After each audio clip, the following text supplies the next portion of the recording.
પ્રસાદી લેવા માટે જતા હોય અને બાળક વિખૂટું પડી ન જાય એવું ન બને તો તમામ નિયમોનો ભાઈઓ બહેનો બાળકો વડીલો ભોજન શાળામાં પ્રસાદી લેવા માટે પધારો.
આ લોકો સતત 6 મહિનાથી મહેનત કરતા હોય ને ત્યારે આજે આપણા દિવસ નિહાળ્યા હોય તો આજે રંગોળા ગામને પણ આપણે ખૂબ ખૂબ ધન્યવાદ અમારા મુનિયાત્રા માળોતિયા તરફથી, કારણ કે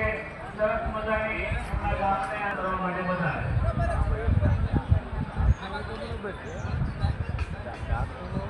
હોય તો